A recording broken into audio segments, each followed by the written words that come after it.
Okay, this is open Q&A. The willingness to ask questions and the ability to ask questions is a very important part of Jewish learning. When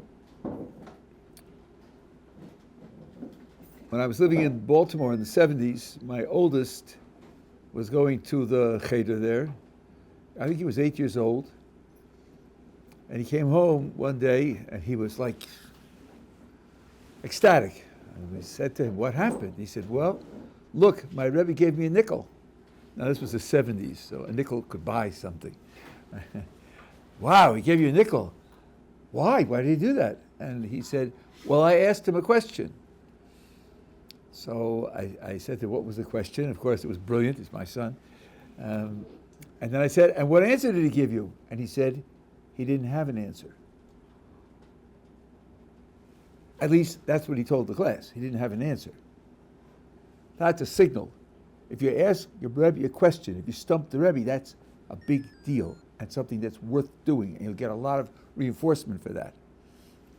My second son, when we had already moved to Yerushalayim, and he was in cheder here on Rechov Yechezkel, he came home one day and he was overjoyed, and I asked him what happened.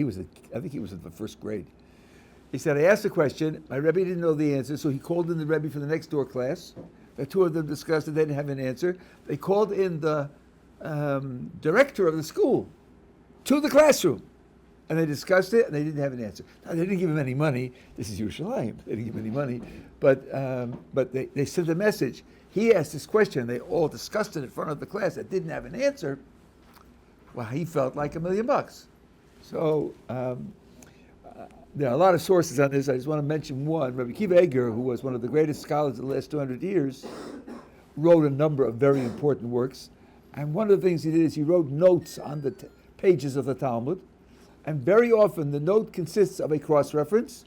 You're on this page. Take a look on that page. And he ends it with two letters, Tzadi Ayin. Tzadi Ayin stands for Tzarich Iyun. It needs thought.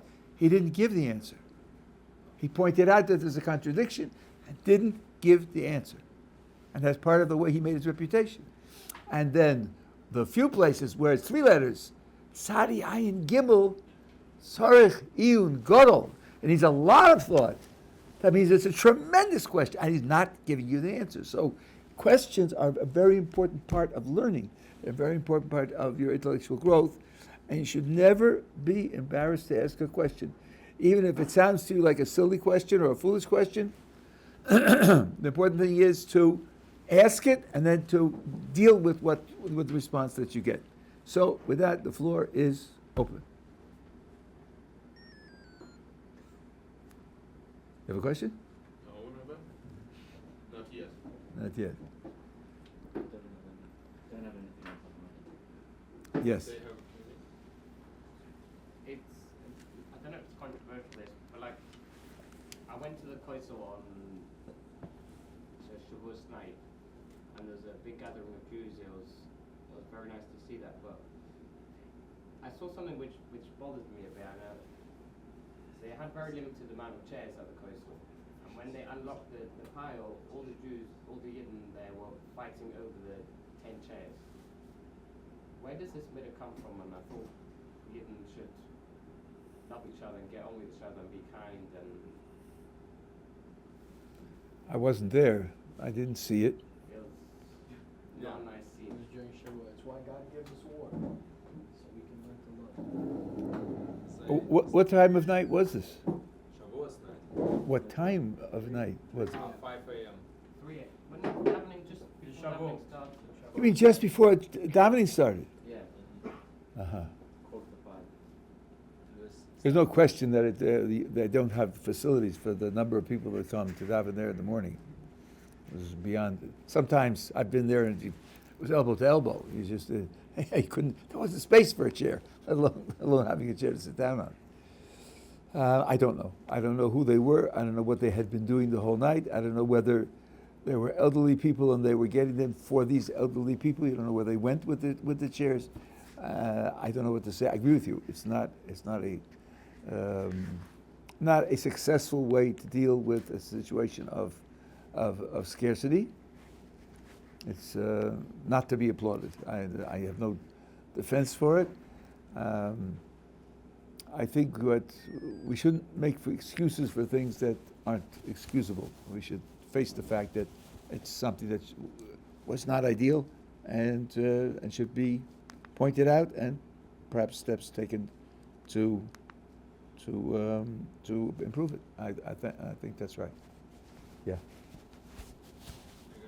How can we just going on with the question? How can we make sure in our learning that when we learn Gemara, because we need a lot of knowledgeable people in Gemara, but sometimes lack certain aspect of Derech Eretz, and understand everyone has a certain challenges, but speaking practically, how can we make sure when we learn Gemara that we don't lack to the extent Derech Eretz, and we also improve it? I'm not quite sure I'm getting the question. How can you be sure of what exactly? We see a lot of people who are very knowledgeable in Gemara that even sometimes know whole pasekta by heart. Right. But when they go on the street, they act not in the way that the Talmud Chacham acts. Let's put it this way, not like sound.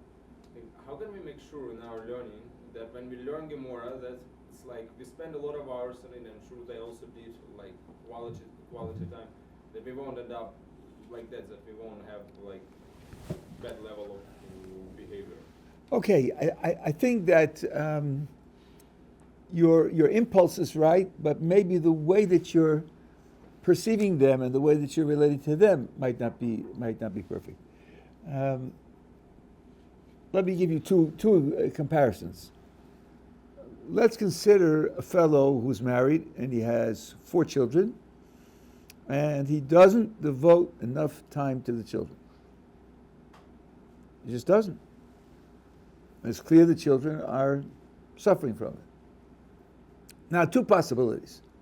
One possibility is he's very clever. He makes a nice living working 30 hours a week. He spends 20 hours a week in the pub drinking and with his friends. He's not Jewish, let's say. I don't mind. Or one or the other. And he's kind of bored at home, so he does other things elsewhere. And he neglects his kids as part of the package. Take another guy who has these 4 kids. He has a sick parent at home. He is not so skilled. He's poorly paid. He works 50 hours a week just in order to be able to support the family. And his priorities are wrong. And he's not giving the children the amount of time that they should get. So both are wrong. I'm not saying the second one has an excuse. He's wrong. But he's not as wrong. It's not as wrong. He's under pressure and he's not dealing with the pressure the right way. The other guy is just wasting a large part of his life doing things that are meaningless. So I think that you have to ask, first of all, these people, what else is going on in their lives? We have a Mishnah that says you should judge every person favorably. So, first of all, I saw him pull a gun and shoot him. Yeah, but did you see whether the other guy didn't have a knife? And he's shooting him to protect himself from being stabbed to death? You didn't see? Well, maybe he was shooting in self-defense. Sometimes what he's doing needs to be thought out better to figure out whether you really understand what he's doing. But when that's given, when you saw the whole action and you saw what he did and it was wrong, Rabbi Nachman of Breslov says, think about what else is going on in his life. And he may be got a bad report from the doctor, or he's under monetary pressure, and he's not acting appropriately, but that's because there are certain things that are making it hard for him to act appropriately, rather than just being indifferent and casual and unfeeling about the way that he interacts with other people. And you don't see that. You don't know that. So there it says to judge each person favorably, that there's something else going on that would lessen his guilt. Again, we're not making excuses. We're not saying that what he's doing is okay. He shouldn't be doing it, but it would lessen his guilt. That's number one. And number two, I think you're right to think of the fact that when you're learning, part of your learning is to become a better person, become a more spiritual person. I don't think you should worry that learning the Talmud will make you worse. I think you have to ask how, through my Talmud learning and also through other types of learning, I can help to improve my character. That's definitely a very important idea. We started a couple of weeks ago with the idea that you have responsibility for building your character in addition to just doing the things that are right vis-a-vis their consequences on others. There's the external effects and the internal effects. And part of it is reading biographies.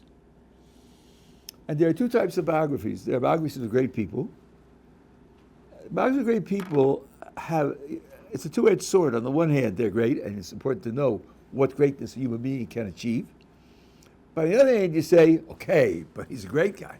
Me, I'm average, I'm never going to be like that. So you excuse yourself from being personally affected by the lifetime that you read. When you read stories about people who we would think of as more or less normal, and what they achieved, that's a much stronger impact. There's a wonderful book called Lieutenant Birnbaum, a fellow who grew up in New York in a Orthodox light situation. It wasn't a great scholar. He ended up in the army, and he had a lot of very outstanding tests in the army, and records how he dealt with them. Not an autobiography. Somebody wrote it and researched about his life, and he came from what we would call a very ordinary background. I just heard now from someone. There's a fellow named Margalit.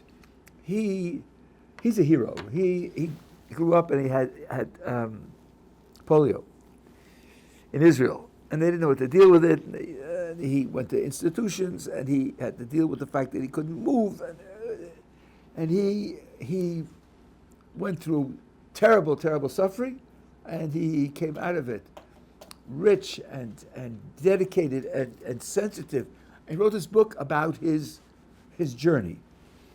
Now, having written the book and became famous, and he goes around talking to people, he wrote 2 follow-up books. I didn't know about them myself. I just heard about it this week, where he gave people advice how to deal with their circumstances and how their lives turned around.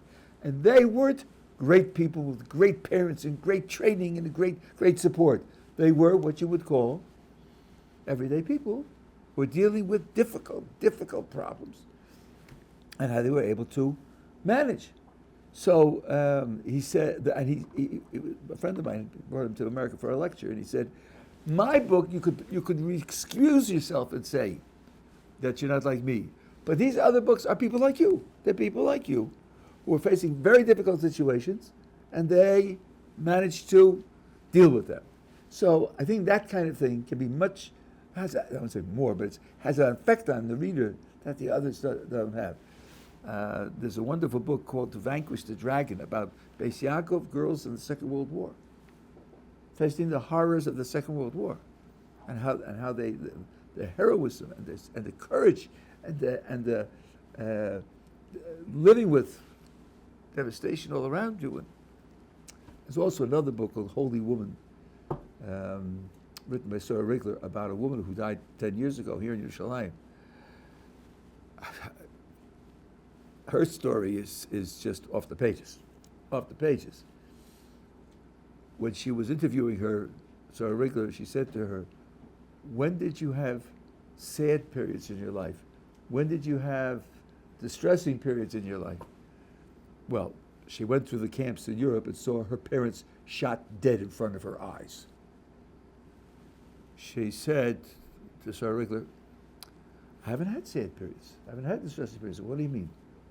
You saw your parents shot dead in front of your eyes. That wasn't sad. That wasn't distressing. She said, what are you talking about?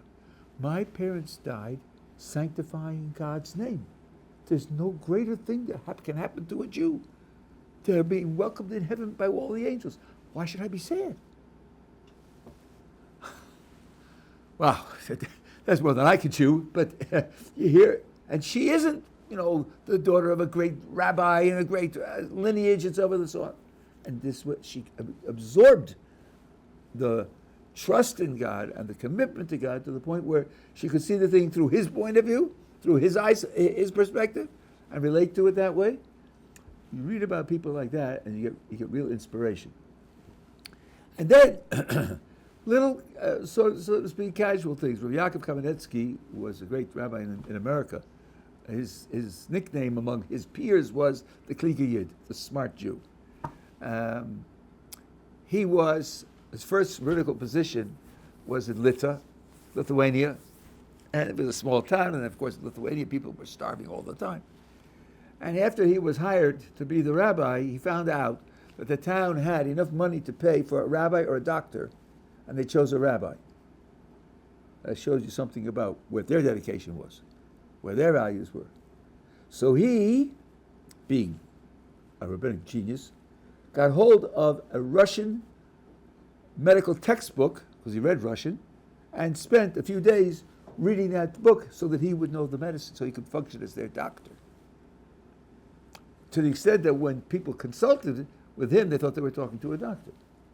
So he said, they chose a rabbi over a doctor, so I'm going to be their doctor.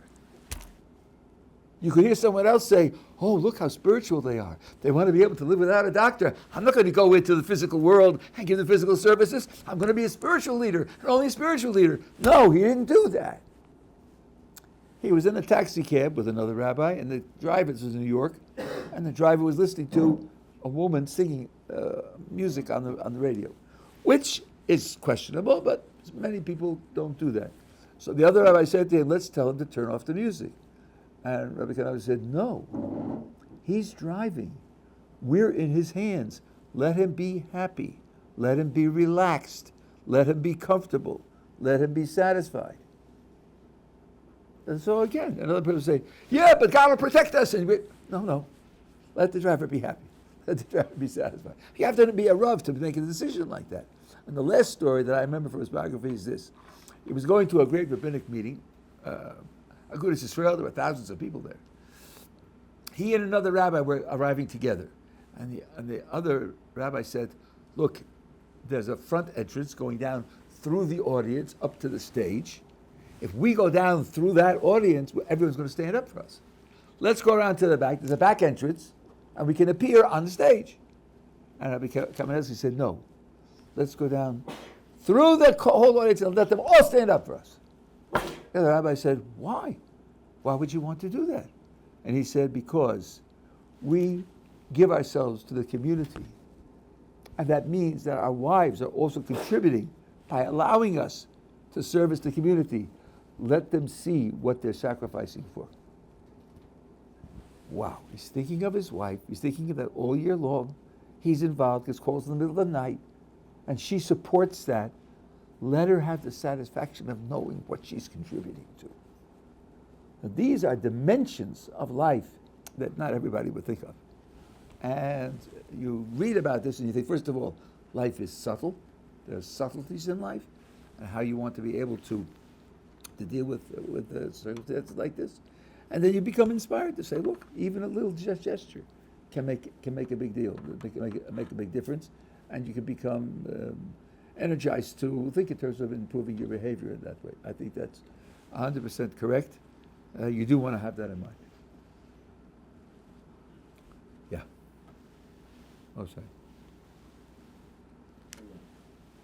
I was by Tish recently. I was wondering, like, it seems like you worshiping the Rabbi, but how does it, in the Vodas Hashem, how does it help us to be, let's say, watching a Rebbe at a Tish and stuff like that? Watching a Rebbe at a Tish. Well, sorry? For some people, it's a whole avodah. Yes, for some people is a whole avodah. Well, the truth is, it's not so much watching, it's participating. I'll tell you, a good example is a Sanzer Tish in Netanya. The Tish starts 4 hours after candlelighting. That's when he makes Kiddush, which means that the previous 4 hours he has not eaten or drunk anything. Now, there are hundreds of Hasidim there. He makes Kiddush, he makes hamotzi, eats a little bread, and then he speaks for an hour. He speaks for an hour, 40 minutes on Talmudic topics, no books, all from memory, and then 20 minutes on philosophical and psychological topics, all again, no books, all from memory. and the people are following him, I know because when I was there, if he stops in the middle of a sentence, they'll finish the sentence. So they're definitely following him. That's an hour speaking before he eats his meal, having not eaten anything for 4 hours beforehand. Then when he eats, he shares with them what he's eating. What's the idea of sharing with them what he's eating? Where did that come from? Probably Eastern Europe in some evangelical sect that we imitated it from the Christians. That's what you'll hear in the university. But it's an explicit verse of the book of Genesis. Where are my biblical scholars here? What verse of the book of Genesis talks about giving out shirayim? Joseph in Egypt, when he invited the brothers to eat with him, the verse says explicitly, Joseph sat at his table, the Jews sat at their table, and the Egyptians sat at their table. Because what the Jews ate was abomination for the Egyptians. The meat that the Jews were eating came from animals which the Egyptians regarded as holy and shouldn't be killed. And it was a cosmopolitan society. If you are a Jew, you get Jewish food. You're not a Jew, you're not food. So here you are. Joseph is sitting here. The Jews are over here getting their food, and the Egyptians are over there. And then it says, Joseph took portions from his table and sent them to his brothers. That's shirayim word for word, because they had their own food. But he sent them portions. So sharing the food with the leader, with the designated person, is a matter of participating together with him in his meal. He's giving, you're receiving. You paint yourself, you're acting out the fact that he's giving to you. He's giving to you. Bear that in mind. This is not like a cult leader where they all go out and collect money to give to the leader, and he lives in a palace. On the contrary, that's what Rabbi Schiller should be well said often to people who talk about a cult. In the cult, the devotees go out and beg for money and give it to the leader. Here, I'm the Rosh Yeshiva. I travel the world begging for money for the yeshiva. The boy said and learned. It's a quite different attitude. Then there's singing. There's the singing that they sing together. What you have here is really the idea of a community that experiences together. Not just comes together for prayer, which is very important for a community to do, but to celebrate Shabbos together, to celebrate the solidarity of the group and the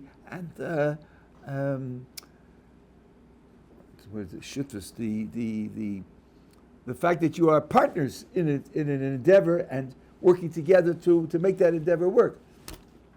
That's really what's going on there. So not just watching what he does; it's participating in what he does. That's some of it anyway. It's a very. The Hasidus is like that. Yeah. The question is in the prayers we often refer to Yaakov as Yaakov, or like for example in Amidah. But in some prayers, the one in supplication refer to him as Israel, and we are sons of Israel. So why do we use Yaakov if we have Israel, or why do we use Israel if we use Yaakov? This is a very important question. This question has a lot of ramifications. First of all, let me point out to you, something which people don't often get.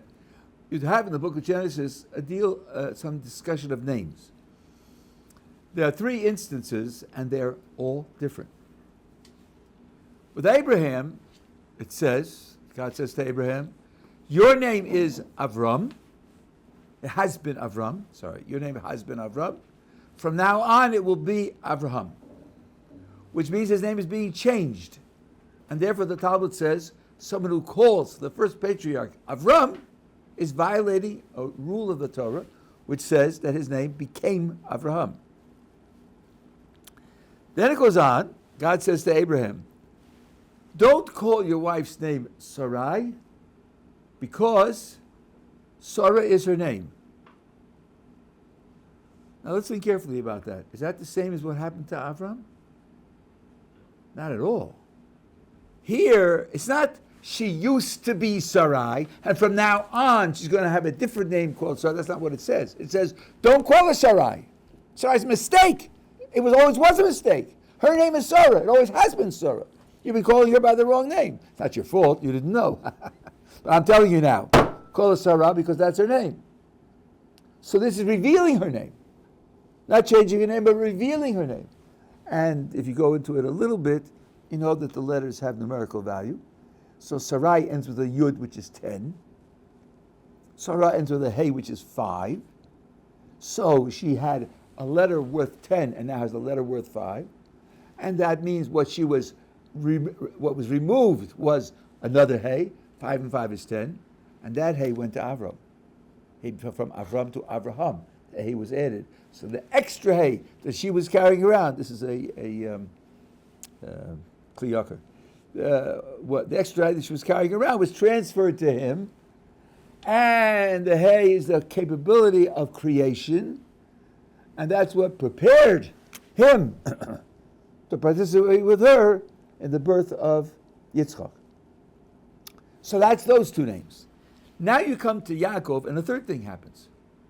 The pasuk is very complex, the Malbim is very complex there, but the idea is, God says to him, your name is Yaakov. That is your name. But in the future, ultimately, your permanent name will be Yisrael. Now if you stop there, you have a temporary name here, at this time, Yaakov, and in the future, a different name, Yisrael. And then the verse ends by saying, and he called his name Yisrael, which means that future name is also going to be used now, and you have two names. You end up with two names. So Jacob ends up with two names. And immediately in the text thereafter, in Genesis, he's called sometimes by one name and sometimes by the other name. What's the difference between the two names? There are many differences. Nothing is simple with a one-line answer. But here's one difference. Yaakov is a word which is built on the word akev in Hebrew, which means heel, person's heel. He was born grasping his brother's heel. Esau was born first, and then Jacob's hand was on his heel. For the first part of his life, everything Jacob got, he got by taking it away from somebody else. Everything. The things that were right for him, true for him, destined for him, had to come to him through somebody else. Sometimes with great stress and great danger, great pain. That's the idea of grasping on to his brother's heel, taking from his brother because it isn't coming directly to him, even though it's what he is supposed to have. When he wrestles with the angel, and the angel reveals the name Yisrael, though it's really changed later, but he reveals it to him. One way of explaining the word Yisrael is that it has in the word sar. Sar means like a high official, a high dignitary to whom things come because of his position. He doesn't take them from anybody else. Things gravitate to him naturally. So you have with Jacob, two names designate two different periods of his life, two different conditions that he lived in. Now, if you give me the siddur here, I hope I can find this. I heard some. Oh, is this? No, this is a Kitzur Shulchan Aruch. I think this is a siddur, no? That's a Kitzur Shulchan. I don't want that one said here. Thank you. I heard this from Rabbi Soloveitchik in Boston 1,000,000 years ago. This is in Slichus. Yeah.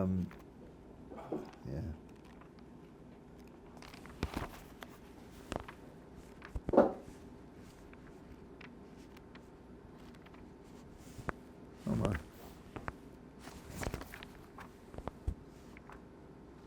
Huh. Here we are. Okay.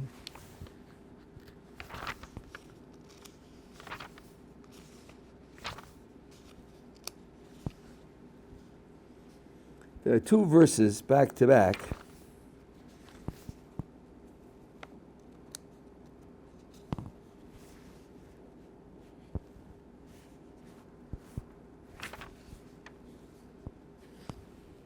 We can find them here.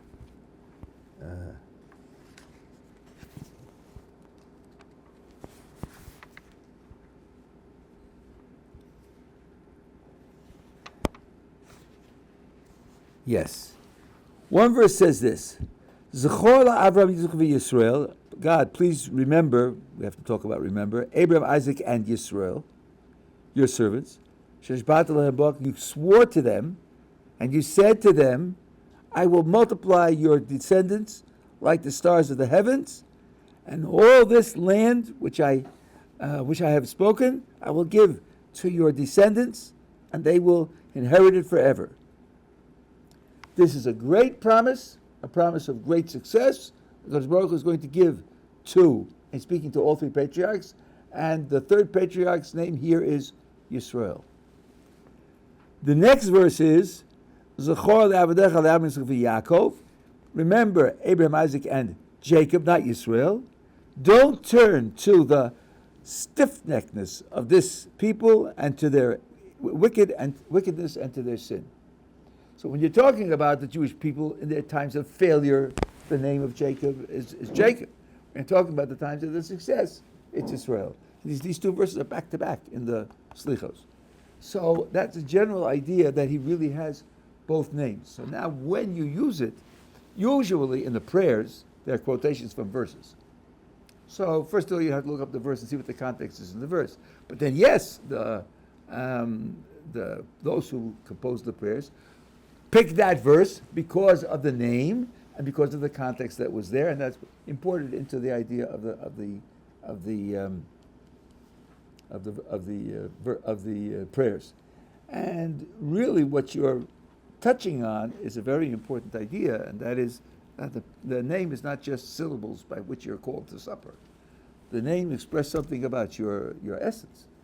And it's very important what name you have, and when the name is changed, and in the case of Abraham, his essence changes. He takes on a different position in the world. With Sarah, it's just revealed. She's been handling that position all along, but it wasn't revealed. And with Jacob's name, he got an additional role in the world. And there are those who say that when parents name a child, like at a bris for a boy, or when the husband gets an aliyah and shul for a girl, and they ask, and the name shall be, that name is a little bit of prophecy, Ruach HaKodesh, a little bit, and that it should be taken very seriously.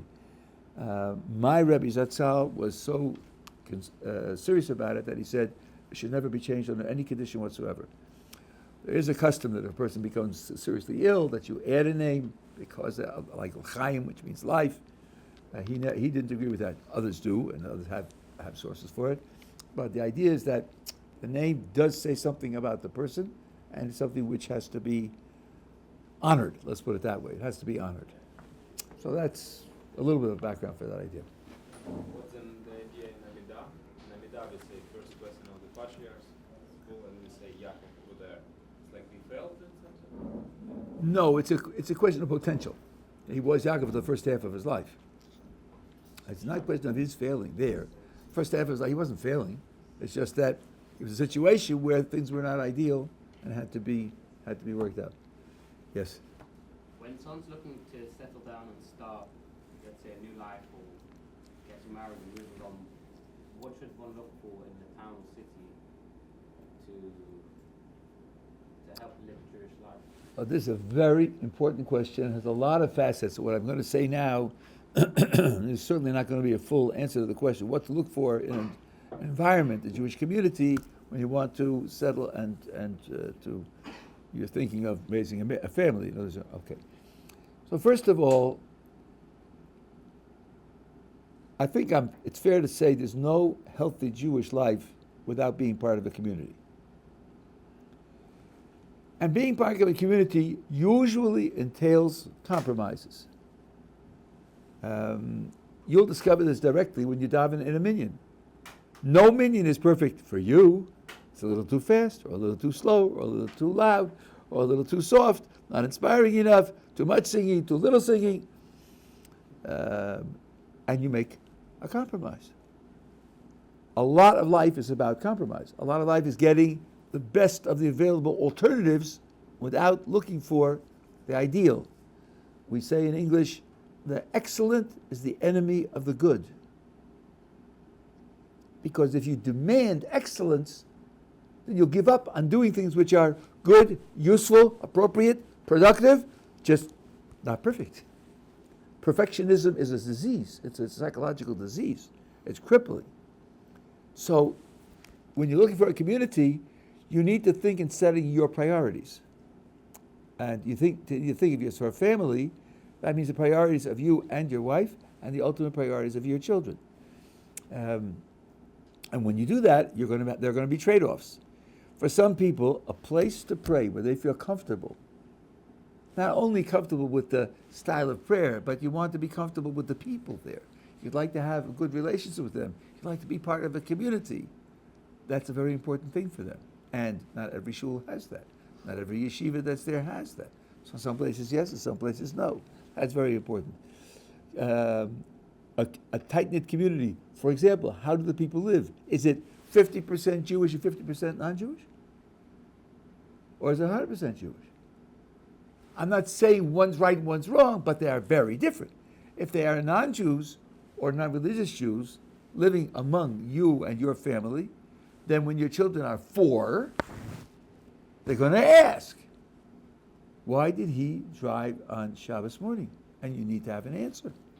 You have to explain to them how to relate to Jews who aren't religious, don't follow the same way of life, and to enable the children to have a healthy perspective on that. If you live in a place where everyone around is religious, you don't have that challenge to deal with. You'll have it later when they're older and they go traveling, but you don't have to do it for a 4-year-old. Do it for an 11-year-old. It's a different type of challenge. The schools, what kind of schools do they have? I'm thinking of putting the children in those schools and being able to deal with them. Here's a question which I faced, and others like me, and Hashem, you'll face also. What about the idea that your children are going to end up knowing a lot more than you do? I had a friend, I was here on a year course in Merkaz Rav Kook for a year, and this fellow was about Shuvah, and he went back and he got married. He lived in a city where there were 2 schools. A considerable difference in the quality of Torah education of the 2 schools, and he put his children in the lesser schools because he said, I don't want to lose my children. I don't want the child to learn so much that I can't talk to him, that I won't have anything interesting to say to him. I said to him, what? You're going to hold your child back because you want that? How can you do that? And he, by the way, he was a social worker. He said, and that's what he did. When my child, my oldest, I said something, and he took down, he was 16, took down the sefer from the bookshelf, and he said, Abba, look at this. I was wrong. I thought, I have a child who can pull down the book and show me where I'm wrong. It was one of the happiest days of my life. My child is really getting a good Jewish education. But you have to have an ego that can take that. You have to know that you're going to feel proud and happy that your child knows more than you do, and to prepare yourself for that. There are many, many factors. And of course, this is a decision you'll make together with your spouse, and it's very important for her to feel comfortable with where she is. So it's a decision that you make, and again, so there are compromises back and forth. Yeah. It's quite a hard thing in the ultra-Orthodox world because before you go dating, they want you to have all worked out where do you want to live, what do you want with the kids. So it's hard. I'll find it easier to talk it through with one's wife and then figure out together. But here, before we start even the game of dating, we need to really have where do you want to have your children brought up, this, that, X, Y, Z. Well, I don't think that you have to say 47th Street and 7th Avenue in Borough Park. It doesn't have to give the street corner on which you want to live. I'm sure you need general criteria for the kind of community that you want to live in. And usually, a person didn't become committed to Judaism in July and gets married in September. That doesn't usually happen. There's a time to travel. There's a time to experience the quality of life in these different places, and to have some background of what you're interested in. The dating system is extremely, extremely important. Like Churchill said about democracy. Democracy is a terrible form of government. It's just that every other form of government is a little worse. The dating scene is difficult, and the dating process has its weaknesses and difficulties, but you don't want to meet in a bar and say, What about Shabbat? How do you feel about Shabbat? It's a waste of time, and you have to meet all the wrong people, and the environment is not good. This is a pre-selection situation, so you should have some idea of what it is that you want to do. Here's a big one: whether you want to live in the land of Israel or not. That's a big one, and that's a question on whether you're prepared to live elsewhere or absolutely not prepared to live elsewhere. That's something you have to sort out with yourself. But within that, there are many different options, especially in the Haredi world, and many different options with very different flavors of communal life. So you need to have some idea about it. That's definitely true. Yeah. How do you deal with the thought or the act of people slowly distancing themselves from you or not looking at you the same because you're choosing a more religious lifestyle? Like your friends who were once close to you or your family members and things like that. How do you deal with that? Well, the first thing I think you need to do is to show respect for them and to show interest in them. I had it a few times, I'm here for a long time, where a boy showed me his letter home. And his letter home read like this. We went to this place and we listened to this person's talk, and it's absolutely wonderful, and then we prayed in that synagogue, and then the singing was wonderful, and we spent the holiday there. Love, Bob. What do you hear in that? It's all about him. Well, his attitude is, I'm doing very important things. Interesting, I'm growing all the time. And you at home? I think you're still alive. I didn't check, but are you going to open my letter? You don't have lives. I have a life. I'm sharing my exciting life with you. That's a very bad thing to do. That's why I'm making fun of it. Now, if you want them to be tolerant and interested in what you're doing, you need to show the same tolerance and interest in what they're doing. So if you know your brother's studying chemistry, you ask him about his studies. How, is it easy? Is it hard? What interesting things is he learning? Learning organic chemistry, all sorts of interesting stuff in organic chemistry. And show interest and appreciation for the things that he shares with you. And then that will lead people. We had a boy here, this was 42 years ago, who came from North Carolina, and he became religious. He came here for a year. He's going home for the summer. What to do at home, I said, what does your father like to do? He says, well, I used to play golf. I said, offer to play golf with him. Rabbi, it's 3 hours banging a ball into a hole with a stick. I said, trust me. Offer to play golf with him. Don't just wait for him and then grudgingly say yes. Offer. What does that mean? It means I want to be with you. I want to share with you. I want to spend time with you. Something that you enjoy doing. The night that he left to come back, his father said to him, I respect you. I said, there were 2 golf games worth those 3 words. So if you show interest and care and support for what they're doing, then hopefully in response you'll get the same kind of thing. And the second thing is, don't try to convert them. But Rabbi, they're not keeping Shabbat. That's right. They weren't keeping Shabbat before you came to yeshiva, and very likely they'll continue not to keep Shabbat after you come back home from yeshiva. No one at home wants to hear from you how to live. Your parents changed your diapers. They're not going to take instruction from you. Your older brother says, you're 21, I'm 26. Come on, I got 5 years over you. Don't tell me how to live. Your 15-year-old brother says, you lived your life. You made your decisions. Don't tell me how to make my decisions. Nobody wants to hear from you how to live. So don't step on their toes. If they ask you something, this is something I learned from my first wife. If somebody asks, many times, when they ask you something, give the shortest, minimal answer possible. They'll say, oh, Tishes, sit down for an hour. I have a whole lecture. It's a whole world. It's a whole universe. I can change your whole life. No. There's strings that show that I'm a Jew. 6 words. Finished. Let them control the interaction. Let them decide if they want more or they don't want more. Same thing's true with little children. Again, we were driving in the car, and one of the kids in the back noticed the cemetery. And the child said, why are all those stones in that field? So I said, it's a place where they collect stones. Well, that's not true, right? So my wife always told me, tell the truth. Don't lie. She gave me a kick at this. She said to them, that's what happens to people after they stop living. Doesn't they dig a hole, cover them up with dirt in a box, and then no, that's what happens. What happens? That's what happens. Is that an answer? Well, the child didn't continue to ask. That means that's all the child wanted to hear. That was enough for the child. We were driving in December, and people had trees on the car. One of the kids says, "What are they doing with those trees?" I said, "They're collecting trees."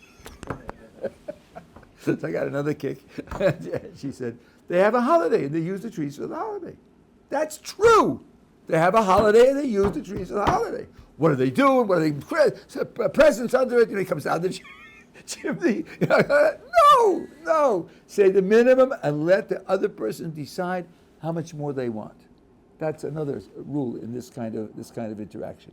Now, if they do ask you, but don't leave the Kiruv book on the coffee table accidentally open to the page, and say, "Oh, sorry, I left." No. They're smarter than that. Don't. Let it come from them. Let it come from them. Yeah. What is your thoughts about psychedelics? About what? Psychedelics. Some people say it helps them grow in spirituality.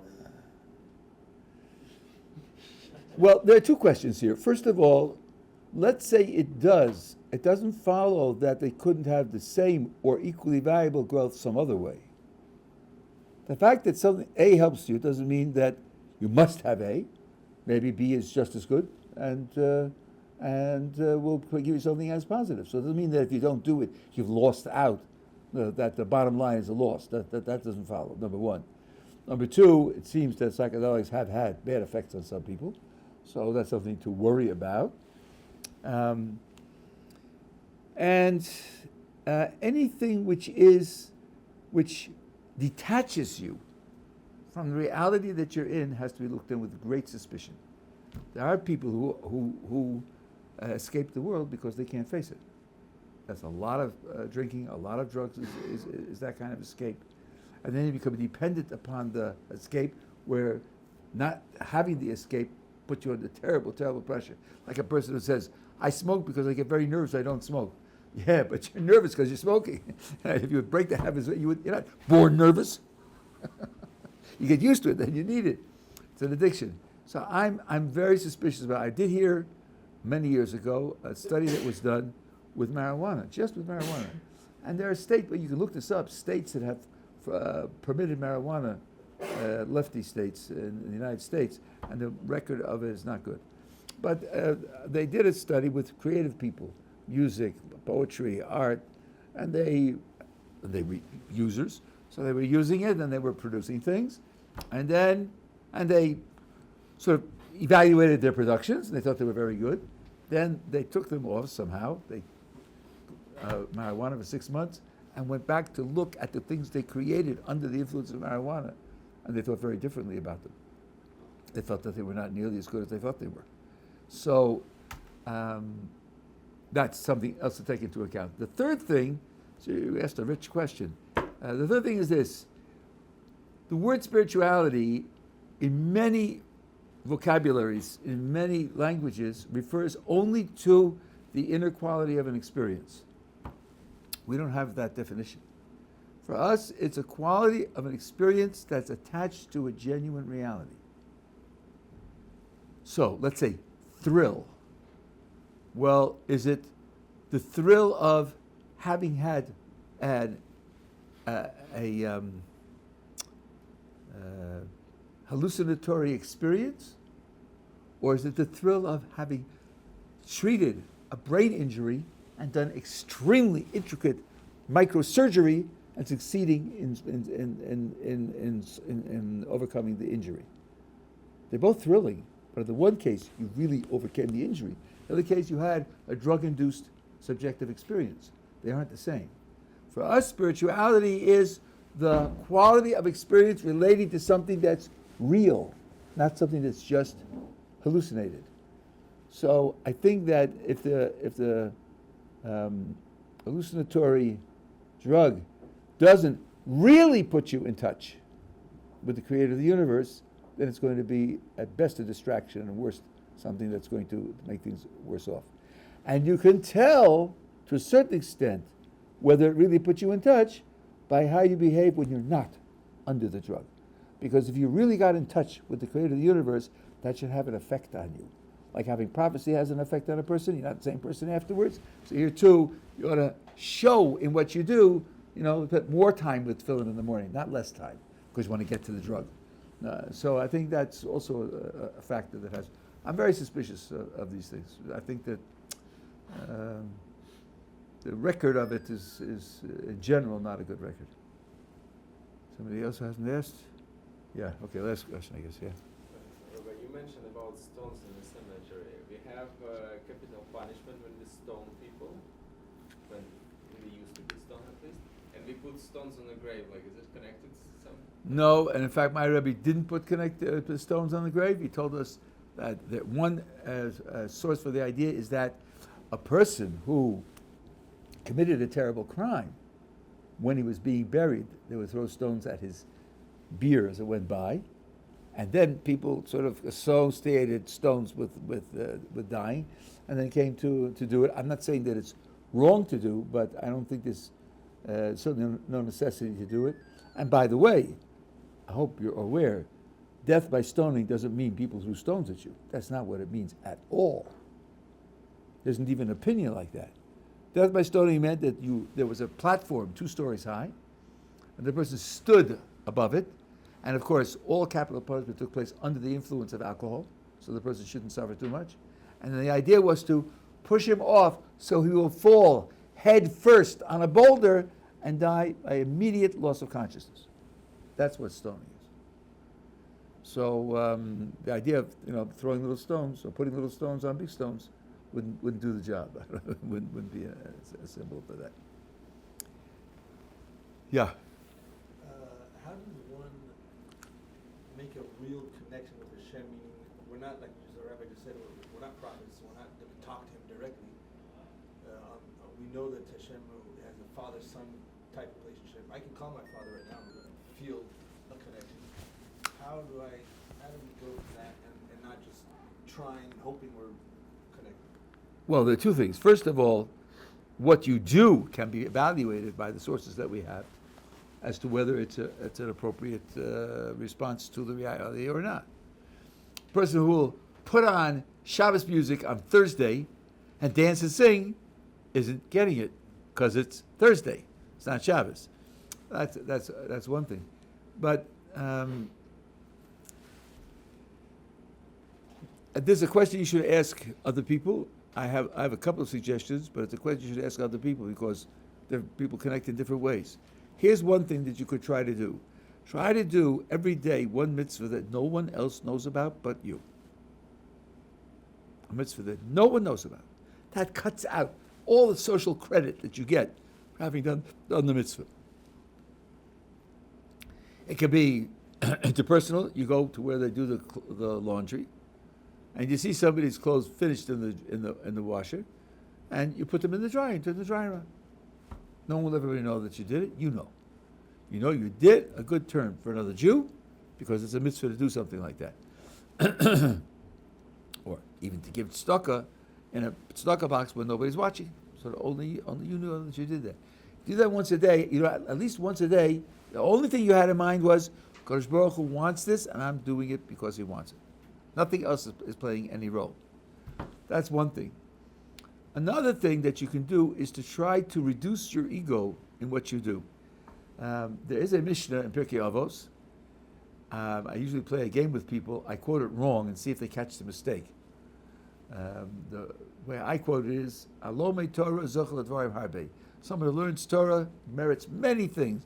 The Mishnah goes on and gives a whole long list of the wonderful things that a person merits if he learns Torah. If I quoted it wrong, you catch the mistake?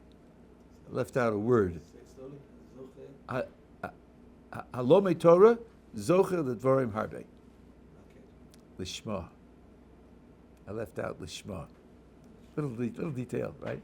Someone who learns Torah because of love of the Creator. I'm quoting the Rambam in the 10th chapter of Laws of Repentance. Right? Love of the Creator who commanded it. That's why you're doing it. Doing it to show your love for him. Well, if you get an ego payoff in the learning, then it isn't all showing their love for him. It's also, I feel good because Now, you know how we learn. When you learn with the chavrusa, there's a certain competition there. I mean, you take it nicely, but how does the chavrusa work? One day I explain and he shoots me down. The next day he reads and he explains and I shoot him down. That's how it's done. Okay, but when you're shooting, you like to hit the target and win.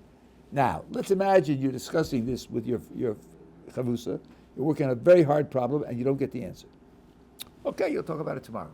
Go home, and then at night you're thinking about it. Bang! You get the answer. So you come in the next day and say, I got it. I have the answer to our problem. Maybe not. That's the truth. You did get it, but don't say it that way. Say, I was talking about this with somebody, and he told me the following answer. What's the difference? The difference is, I'm not advertising that I got it, that I succeeded. I succeeded and you didn't succeed? I'm doing really well, hey, right? Just cut that out. Cut the ego out. That way you make it more dedicated to expressing your relationship with the Kotel Shavous than winning an intellectual battle and building yourself up in your own eyes. These are suggestions of doing little things that express that relationship that you have with the Kotel Shavous. And since they're brought in the books that these are good things to do, you're not fantasizing here. You're doing something that really is genuine. But different people will connect in different ways. And I think that you should ask of other people. I'll just give you one more pointer. Coming from a background like yours, I thought of Psalms. What are Psalms? Poetry. I found them very hard to relate to. Because the idea of poetry, much of it is, you read and the poetry affects you. The poetry puts you in a mood. It creates vicarious experiences for you. And that's what makes it meaningful. I read the Psalms and very little happened. It took me years to realize the Psalms are supposed to give you a vehicle for expressing what you're already feeling. They're not supposed to make you feel these things. King David lived through almost every type of experience that a human being could live through. Great, exalted, great, happy, great tragedies, great losses. And he, with divine spirit, created a literature in which these feelings can be expressed. Ideas and feelings can be expressed. So when you go through life and you say them and you think, wow, this is where I'm happy to be holding right now, and King David gave me words to say that express where I am. That's the precious aspect of the Psalms, and that helps you connect to a Kodesh Baruch Hu. So these are some suggestions. Okay, this was a good first shot for Q&A, and we'll do it once a week, Hashem.